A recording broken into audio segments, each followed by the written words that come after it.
আসসালামু আলাইকুম everyone. Advance diploma স্টাডির পক্ষ থেকে আপনাদের সকলকে স্বাগতম। পলিটেকনিকের থার্ড সেমিস্টারের মেকানিক্যাল ডিপার্টমেন্টের আজকে মেকানিক্যাল ইঞ্জিনিয়ারিং ম্যাটেরিয়ালস বইটির একটি শর্ট সাজেশন নিয়ে এসেছি।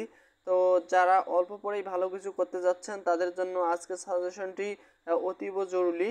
তো কাজেই আজকের সাজেশনটি যদি আপনি শুরু থেকে শেষ পর্যন্ত দেখেন তাহলে আপনি নিশ্চিত ভালো রেজাল্ট করতে পারবেন। তো আমরা সাজেশনটি শুরু করছি।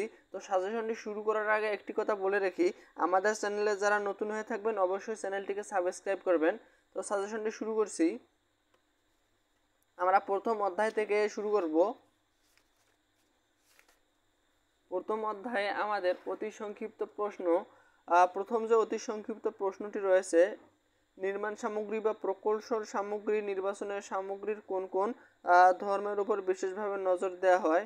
তারপর দ্বিতীয় প্রশ্নটি প্রকৌশল সামগ্রীর যান্ত্রিক ধর্মগুলো কি কি। এরপর চতুর্থ প্রশ্নটি পীড়ন কি। এরপর ষষ্ঠ যে প্রশ্নটি রয়েছে প্রকৌশল সামগ্রী বলতে কি বোঝায়। এরপর আমরা পরের পেজে 15 নং যে প্রশ্নটি রয়েছে হুক এর সূত্র লেখো, এই প্রশ্নটি নেব। এরপরে আমরা সংক্ষিপ্ত প্রশ্নে আসবো। সংক্ষিপ্ত প্রশ্নে আমাদের 1 নং যে সংক্ষিপ্ত প্রশ্নটি রয়েছে মেকানিক্যাল প্রকৌশল সামগ্রী নির্বাচনে কি কি বিষয় বিবেচনা করতে হয়। এরপর 2 নং যে প্রশ্নটি রয়েছে পয়সানের অনুপাত সংক্ষেপে বুঝিয়ে লেখো, এবং 3 নং যে প্রশ্নটি রয়েছে ভালো নির্মাণ সামগ্রী কি কি বৈশিষ্ট্য থাকা উচিত। এখান থেকে আমাদের 12 নং যে সংক্ষিপ্ত প্রশ্নটি রয়েছে সেটিও দেখতে হবে। শেয়ার বিকৃতি সম্পর্কে সংক্ষেপে লেখো, এই প্রশ্নটি দেখতে হবে। এখান থেকে আর আমাদের সংক্ষিপ্ত অতি সংক্ষিপ্ত দেখতে হবে না। এখন রচনামূলক কোশ্চেনের বেলায় আমাদের এখানে 1 নং যে রচনামূলক কোশ্চেনটি রয়েছে সেটি পড়তে হবে যে নির্মাণ সামগ্রী হিসেবে অ্যালুমিনিয়ামের ধর্ম ও ব্যবহার বর্ণনা করো। এরপর আমরা দ্বিতীয় অধ্যায়ে আসব। দ্বিতীয় অধ্যায়ে আমরা প্রথম অতি সংক্ষিপ্ত প্রশ্নটি নেব, অ্যালুমিনিয়াম ভিত্তিক 5টি সংকর ধাতুর নাম লিখো। এরপর হচ্ছে আমাদের তৃতীয় যে প্রশ্নটি রয়েছে ডুরালুমিন কি। এরপর 6 নং যে প্রশ্নটি রয়েছে স্টেইনলেস স্টিল কি। এরপর 8 নং যে প্রশ্নটি রয়েছে আকরিক কি।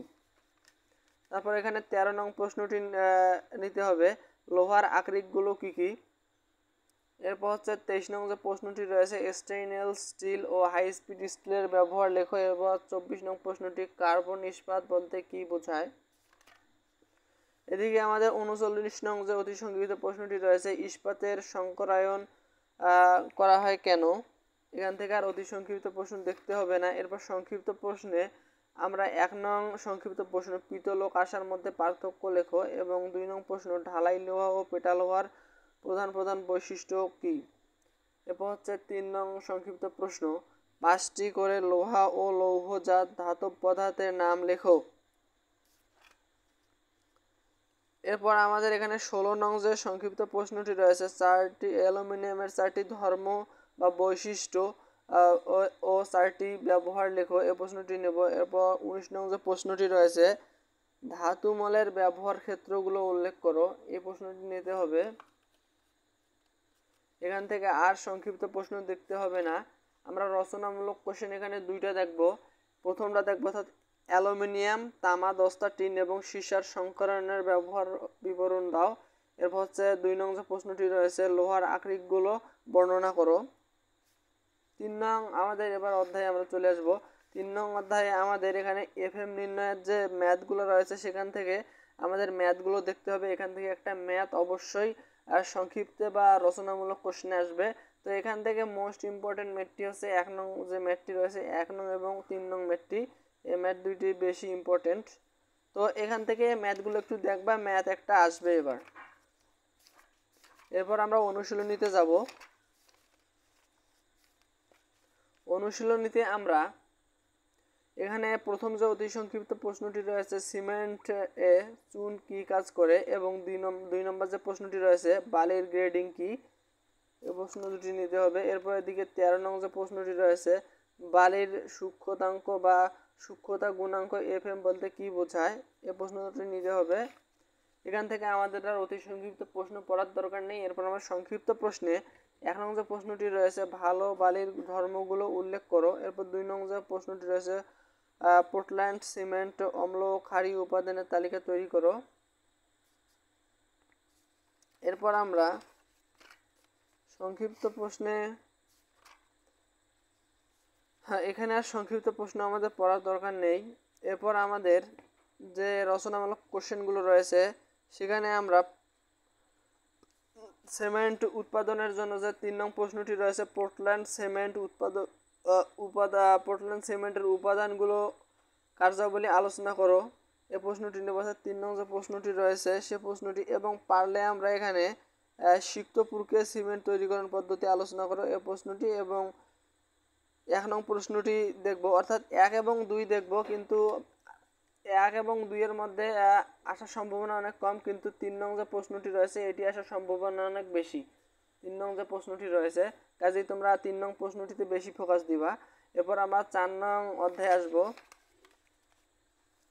4 নং অধ্যায়ে আমাদের অতি সংক্ষিপ্ত প্রশ্ন, প্রথম যে প্রশ্নটি রয়েছে সেটি নেব, 4টি প্রাকৃতিক তাপ অন্তরক সামগ্রীর নাম লেখো, এবং 3 নং যে প্রশ্নটি রয়েছে সেটি নেব। 3 নং প্রশ্ন যেটি আমাদের রয়েছে সেটি নেব। এরপর আমাদের হচ্ছে 5 নং প্রশ্নটি ফ্রায়ন কি। এরপর 9 নং প্রশ্নটি নেব যে 5টি শব্দসূচক সামগ্রীর নাম লেখো।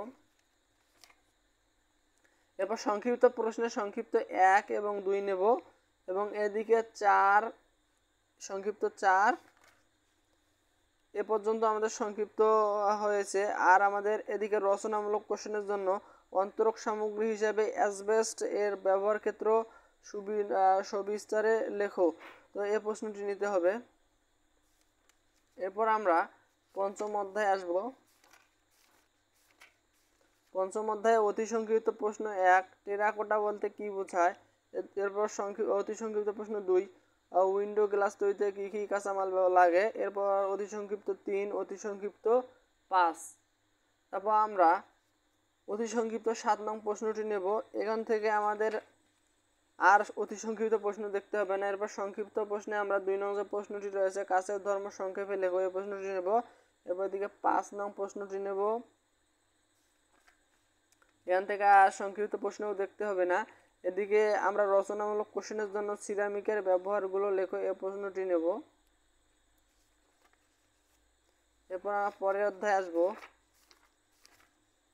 পরের অধ্যায়ে আমাদের অতি সংক্ষিপ্ত প্রশ্ন প্রথমটি নেব, এরপর 2 নম্বরটা নেব, এরপর হচ্ছে 6 নং যে প্রশ্নটি রয়েছে সেটি নেব।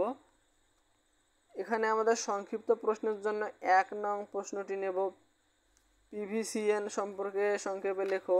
এরপর হচ্ছে 3 নং যে সংক্ষিপ্ত প্রশ্নটি রয়েছে সেটি নেব। এরপর 4 নং যে প্রশ্নটি রয়েছে সেটি নেব, এবং পরের পৃষ্ঠায় 7 নং অতি সংক্ষিপ্ত প্রশ্ন যেটি রয়েছে, উত্তম রঙের বৈশিষ্ট্য লেখো, এই প্রশ্নটি। তো এখান থেকে আমরা একটি রচনামূলক কোশ্চেন দেখব, সেটি হচ্ছে রং ও বার্নিশের মধ্যে সম্পর্ক লেখো। এরপর হচ্ছে আমাদের 7 নং যে প্রশ্ন অধ্যায়টি রয়েছে সে অধ্যায়ে আমরা আসব। 7 নং অধ্যায়ে আমাদের প্রথম যে অতি সংক্ষিপ্ত প্রশ্নটি রয়েছে, দুর্বল সামগ্রী বলতে কি বোঝায়।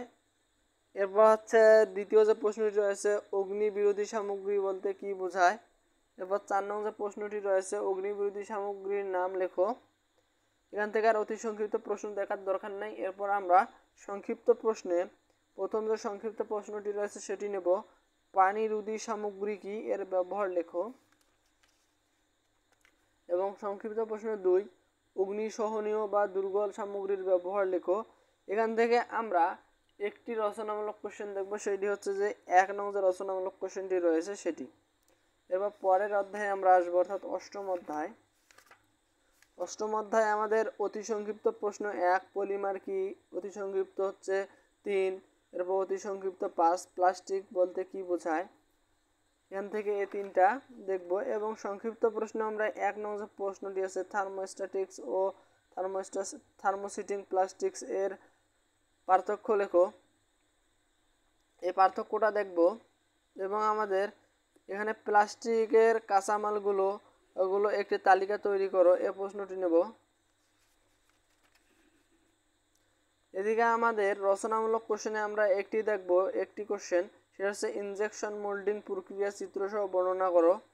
এবং এখন আমরা পরের অধ্যায়ে আসবো। আর যদি তোমরা পারো এটা দেখতে পারো যে প্লাস্টিক্স তৈরির ঢালাইকরণ প্রক্রিয়া আলোচনা করো, অর্থাৎ 3 নং প্রশ্নটি। তবে 1 নং প্রশ্নটি আসার সম্ভাবনা অনেক বেশি, 3 নংটা তোমরা একটু দেখে যাবা। এরপর আমরা নবম অধ্যায়ে আসব। অতি সংক্ষিপ্ত প্রশ্ন 1 এবং 2।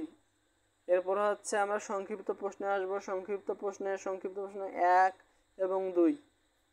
এরপর আমরা রচনামূলক কোশ্চেনে কম্পোজিট ম্যাটেরিয়ালস তৈরির তালিকা করো। এই প্রশ্নটি আমরা এর আগে সংক্ষিপ্ত প্রশ্নে পড়ে এসেছি, ওখান থেকে পড়লেই আমরা এই প্রশ্নটির অ্যান্সার দিতে পারবো। কাজে এই প্রশ্নটি আমি দিলাম না, ওখানে সংক্ষিপ্ত থেকে পড়ে নিলেই হবে। এরপর হচ্ছে আমাদের দশম অধ্যায় আমাদের অতি সংক্ষিপ্ত প্রশ্ন হচ্ছে 1, এরপর হচ্ছে অতি সংক্ষিপ্ত 2, অতি সংক্ষিপ্ত 4। এরপর সংক্ষিপ্ত আমরা 2 নং যে প্রশ্নটি রয়েছে, ডায়াচুম্বক, প্যারাচুম্বক ও ফেরোচুম্বক পদার্থের মাঝে তুলনা করো। এরপর হচ্ছে 3 নং যে প্রশ্নটি রয়েছে, সে প্রশ্নটি অপটিক্যাল ফাইবারের সুবিধা অসুবিধা লেখো। এরপর হচ্ছে আমাদের 5 নং যে প্রশ্নটি রয়েছে, শিল্প কারখানায় চুম্বকের ব্যবহার। এরপর 6 নং প্রশ্নটি অপটিক্যাল ফাইবারের 10টি ব্যবহার ক্ষেত্র উল্লেখ করো। এরপর 2 নং যে প্রশ্নটি রয়েছে, অপটিক্যাল ফাইবার সম্পর্কে আলোচনা করে প্রশ্নটি নেব। তো আশা করি যে প্রশ্নগুলো দিলাম এগুলো থেকে তোমরা শতভাগ কমন পাবা। তো কাজেই সাজেশনটি ভালো লাগলে অবশ্যই লাইক, কমেন্ট এবং শেয়ার করতে পারো, এবং আমাদের চ্যানেলে নতুন হয়ে থাকলে অবশ্যই চ্যানেলটিকে সাবস্ক্রাইব করতে পারো।